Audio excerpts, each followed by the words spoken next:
Hi, this is Anthony. Welcome back to my show. As always, thank you for taking the time to watch this video. If you haven't already, I would appreciate it if you hit the subscribe button, and hopefully you'll hit the like button at the end.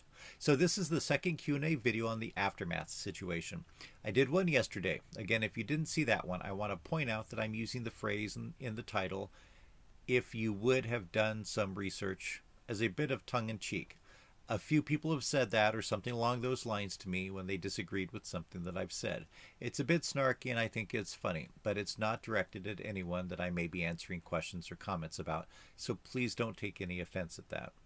Unlike yesterday's video, which took me many hours, and it was probably over 40 minutes long when it was done, I'm going to try to keep this one shorter, and I'm not going to reproduce people's comments where I read the whole comment and then reply to it. I've looked over recent comments and have had some thoughts that I wanted to bring up, and I think that they answer a lot of people's concerns. Actually, they may address people's concerns. They're not going to answer many people's concerns because there's nothing that I say that will convince you otherwise. Many people have made up their minds and nothing will change those minds, but that's human nature. Let's jump right in. In yesterday's video, I referenced watching Aaron being interviewed on Down the Rabbit Hole channel. I pointed out that I had not watched the entire 2 hours and 8 minutes, and so was basing my comments on the first part of it. I actually stated that I'd only watched 40 minutes of it. That turned out to be an incorrect statement. Since I had a couple of people complain that I had not watched the whole video, I decided that I would continue watching the video, and in fact, the prior time that I had viewed it, I watched more than half of the video. So instead of 40 minutes, I'd watched over an hour. I've now watched the entire video, and I'm happy to say that nothing in it changed my mind. There's something to be said about watching or reading all of something before you make up your mind, but in real life, you usually don't have to do that. If you go to a fancy restaurant and you order a 15-course meal, and the first 7 courses are absolutely terrible, the plates and silverware are dirty, the food is undercooked, the seafood is raw, the vegetables taste like they've been microwaved. At that point, you can probably assume that the rest of the meal is going to be consistent with what you've already eaten. Perhaps you want to stop at that point. Let's say that you have a 500-page book and you've read 100 pages of it, and it's just absolutely terrible. Could the remaining 400 pages get better? Sure, but the odds are that they're not.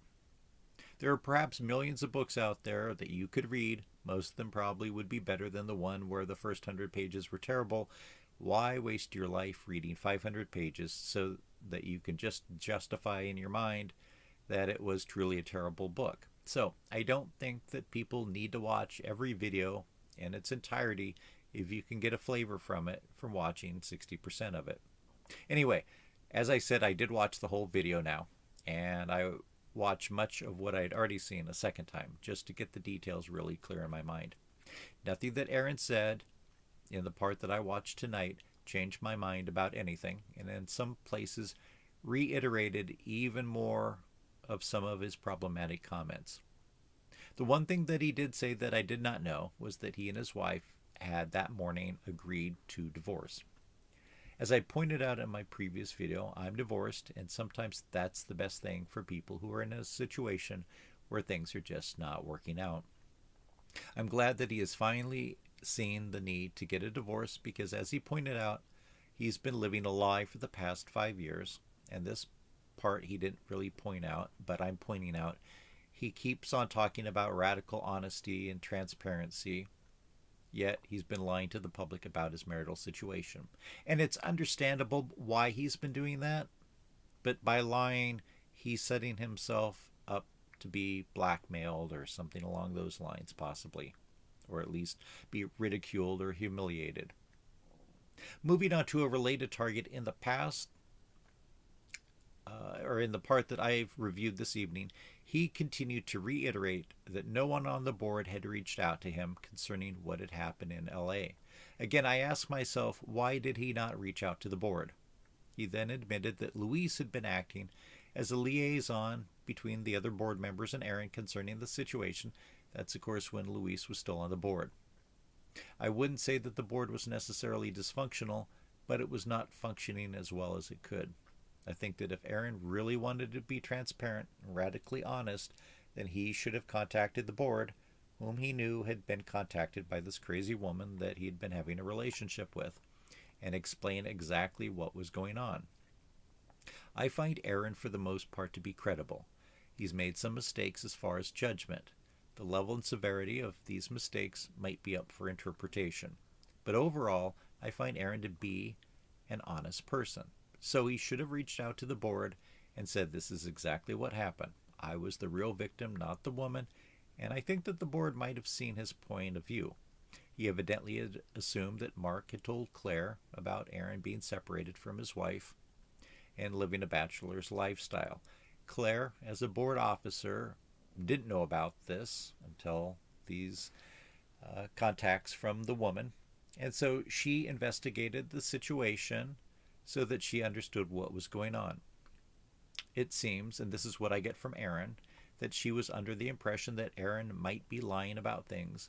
And so she contacted acquaintances of his that knew about his marital situation, and they confirmed to Claire that Aaron and his wife were secretly separated for the past 4 or 5 years.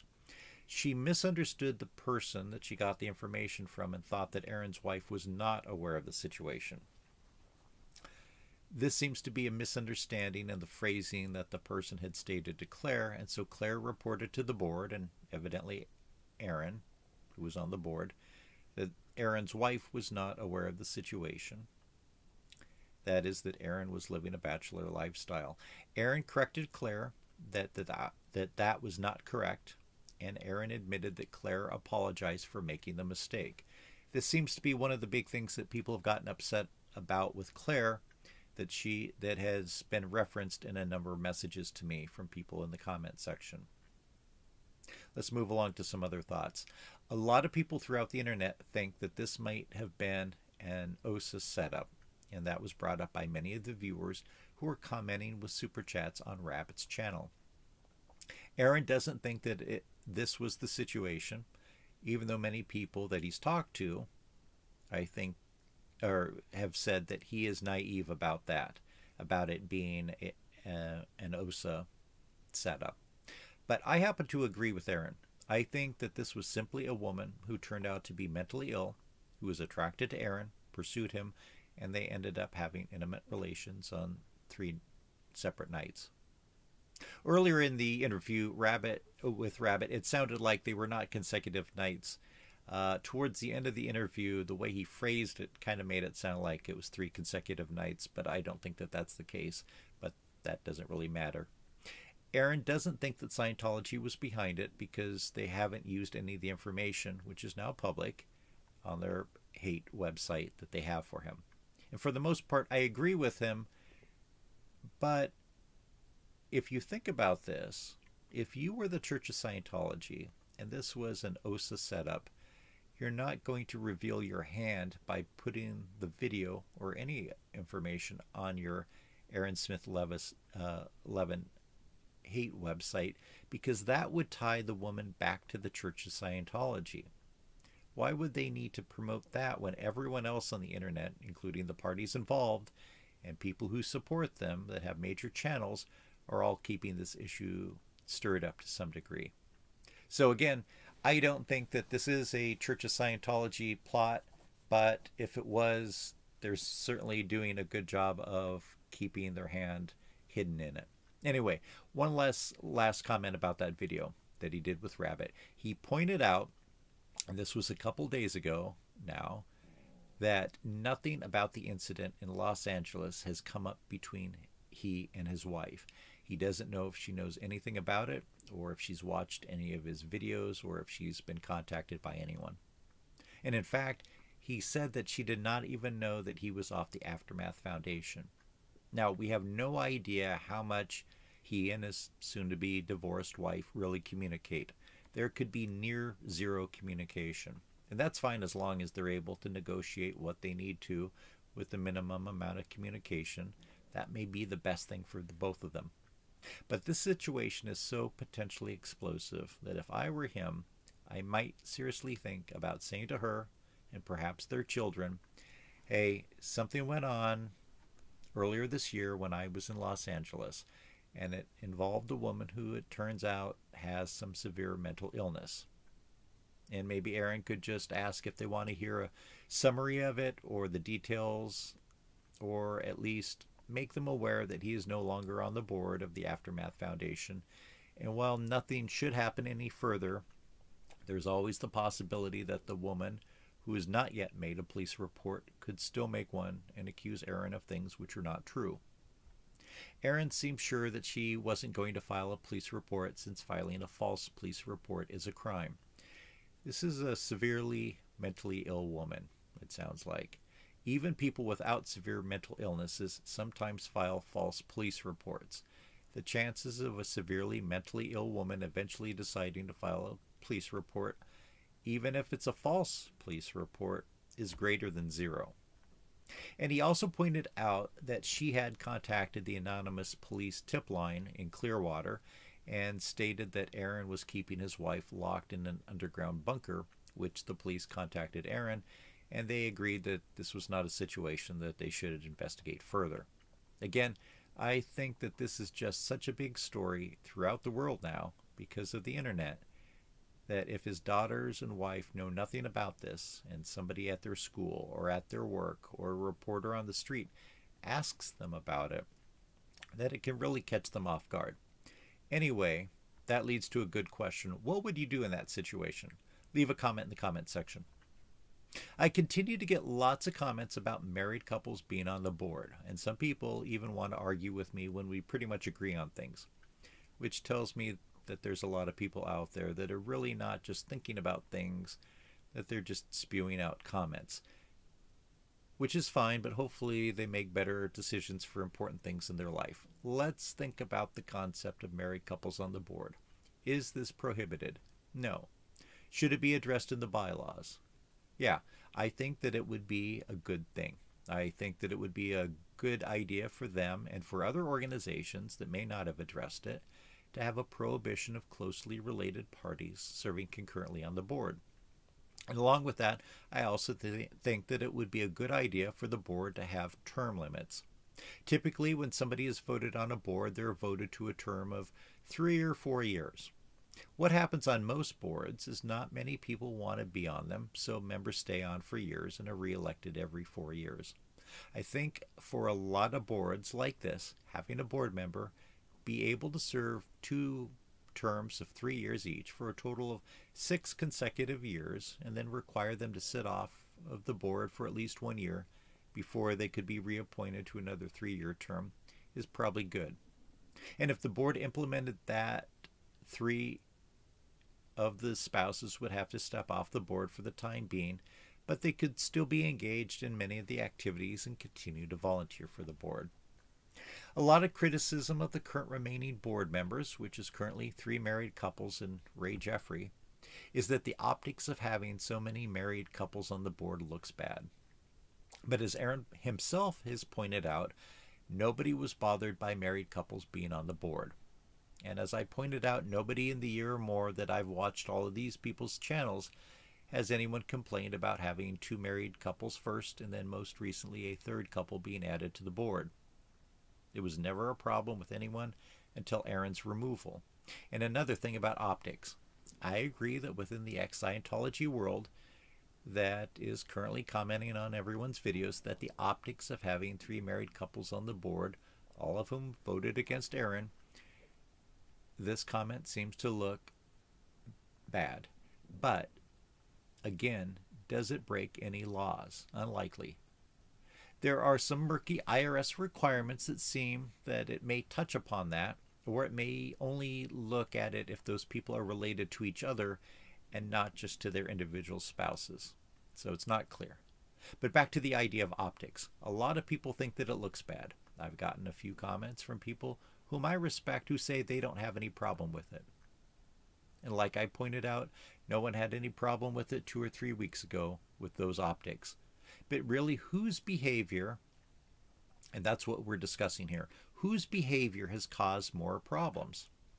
The behavior of the 3 members of the board in particular, the 3 remaining couples, although the names that everyone uses is Mike, Mark, and Claire, or is it the behavior of Aaron?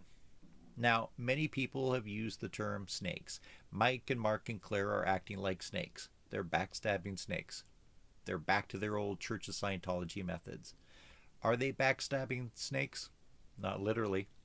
The behavior of those three people in particular, the three that people don't like, is simply that they voted Aaron off for what they believe are legitimate reasons, whether you agree with those reasons or not. About their behavior, really, that anyone has brought up other than people assuming that they're jealous.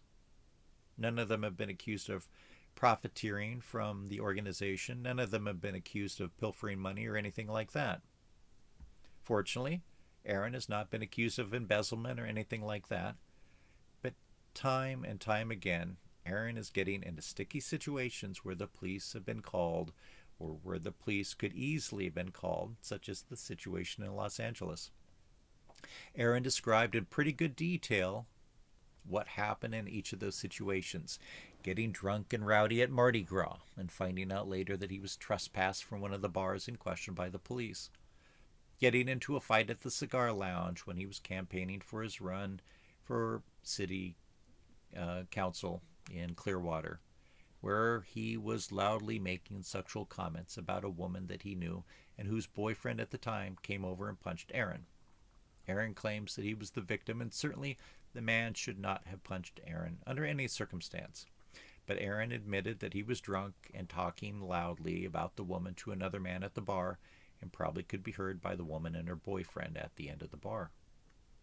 And after getting punched by the woman's boyfriend, who then left, Aaron called the woman the bad C word. Probably understandable, but is that the best behavior of somebody leading a foundation or running for political office? Probably not. And then there's the bad decisions of hooking up with the woman in Los Angeles, which Aaron admitted that they had used alcohol and psychedelic mushrooms. He almost ended up in the ER due to his toe. She ended up falling down against the window of a CVS and hurting her head. Again, in my mind, this woman has severe mental issues and caused the problem. Is Aaron really to blame?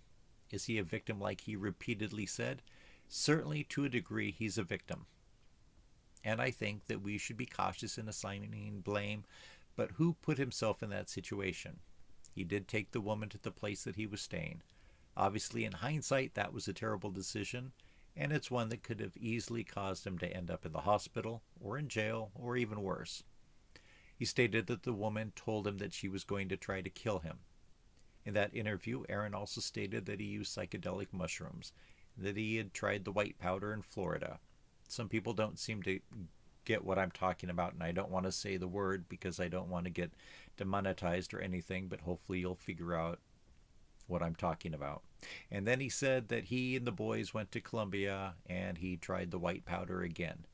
This is a lot of risky behavior, and my guess is there is a good likelihood that there's been a lot more risky behavior that's happened over the past 5 years that hasn't been brought up and isn't consequential, but could have been.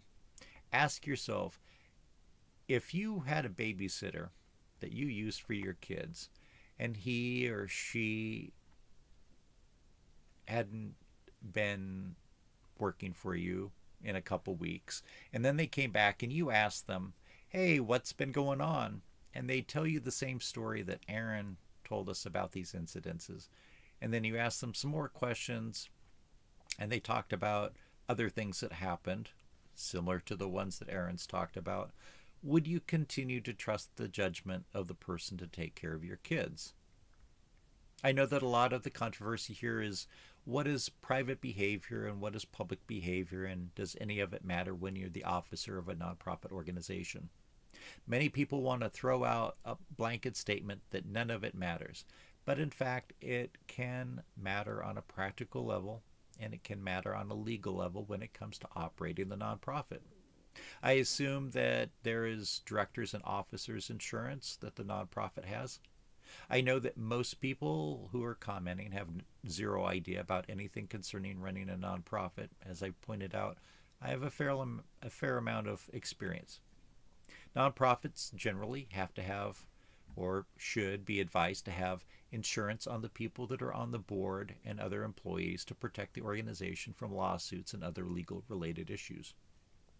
You have to remember that in our system of law, you can sue just about anybody for anything. It may get thrown out, the plaintiff may lose the case, but in the meantime, you could have spent tens, if not hundreds of thousands of dollars in legal bills trying to defend yourself.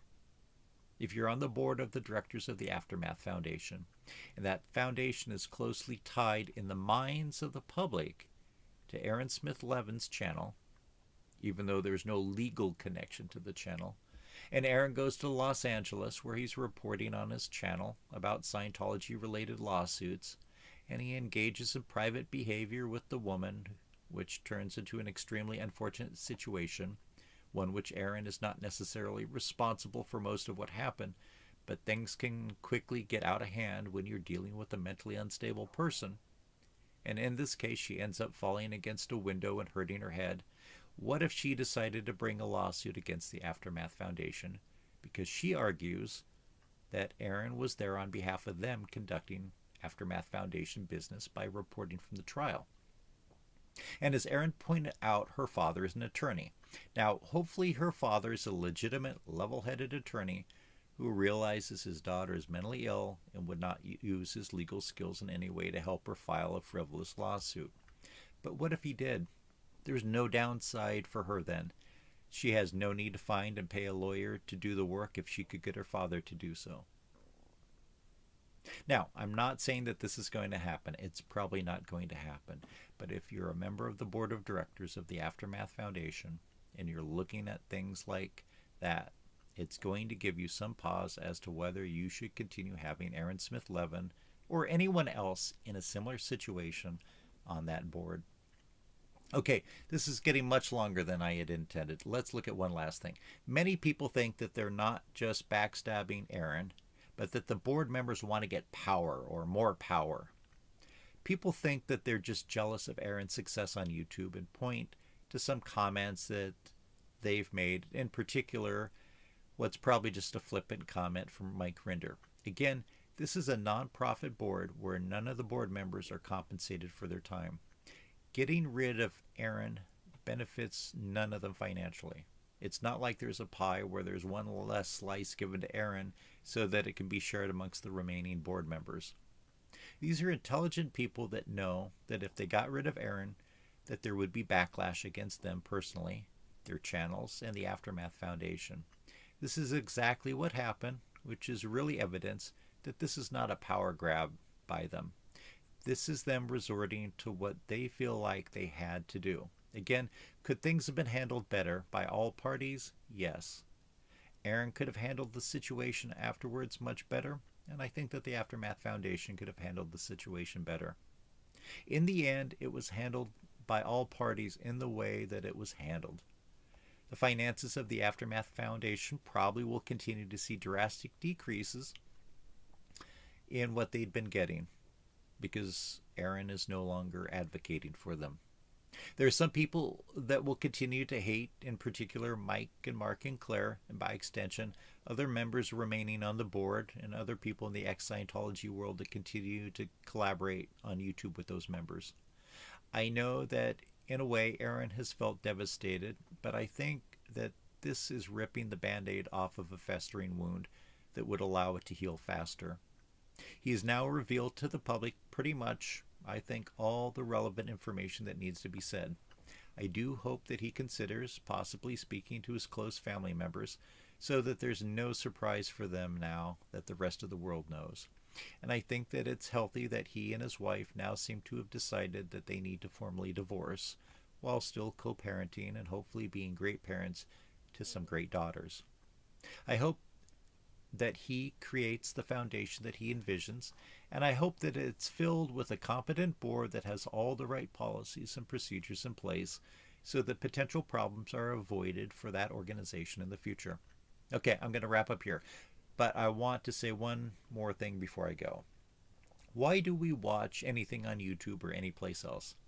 It's either to be entertained and or informed. If it's information, we can often find it intellectually entertaining as well as learning something from it.